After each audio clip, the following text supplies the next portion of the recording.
જેતપુરમાં દારૂબંધીના લીરે લીરા. ચામુંડાનગરમાં રણચંડી બનેલી મહિલાઓની સતત બીજા દિવસે જનતા રેડ, હથિયારો અને દારૂ ઝડપાયો. ગાંધીના ગુજરાતમાં દારૂબંધી માત્ર કાગળ પર જ હોય તેવા દ્રશ્યો જેતપુરમાં સામે આવ્યા છે. જેતપુરના ધોરાજી રોડ પર આવેલા ચામુંડાનગરમાં ખુલ્લેઆમ ધમધમતા દારૂના અડ્ડા પર સ્થાનિક મહિલાઓએ સતત બીજા દિવસે જનતા રેડ કરી હતી.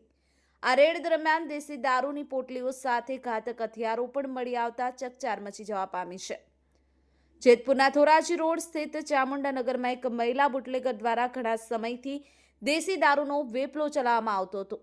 ગઈકાલે સ્થાનિક મહિલાઓએ અહીં રેડ કરી હતી. તેમ છતાં આજે ફરી દારૂનું વેચાણ શરૂ થતાં રોષે ભરાયેલી મહિલાઓએ સતત બીજા દિવસે પણ દારૂના અડ્ડા પર ત્રાટકી હતી. મહિલાઓની આ જનતા રેડ દરમિયાન અડ્ડા પરથી દેશી દારૂની પોટલીઓ મળી આવી હતી. ચોંકાવનારી વાત તો એ છે કે રેડ દરમિયાન ત્યાંથી ધારિયા અને સાંકળ જેવા હથિયારો પણ મળી આવ્યા હતા. સ્થાનિકોએ તાત્કાલિક 112 નંબર પર પોલીસને જાણ કરી હતી. પોલીસ પર ગંભીર આક્ષેપ અને બુટલેગરની દાદાગીરી. સ્થાનિક મહિલાઓના જણાવ્યા અનુસાર અહીં પોલીસની મીઠી નજર હેઠળ જ દારૂનું વેચાણ થાય છે.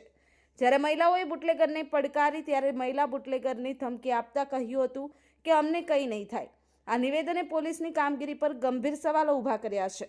ઘટનાની જાણ થતાં જેતપુર સિટી પોલીસ કાફલો સ્થળ પર દોડી આવ્યો હતો અને મહિલા બુટલેગર તેમજ દારૂના જથ્થાને કબજે કરી કાયદેસરની કાર્યવાહી હાથ ધરી છે. Harshad Vadher, the Mirror News, Una. Hi, હું છું ક્રુઝિન સિંઘાનિયા. આપની આસપાસના સત્ય સમાચાર જાણવા માટે જોતા રહો ધી મિરર ન્યૂઝ અને હા, લાઈક અને સબસ્ક્રાઇબ કરવાનું ભૂલતા નહીં. Thank you.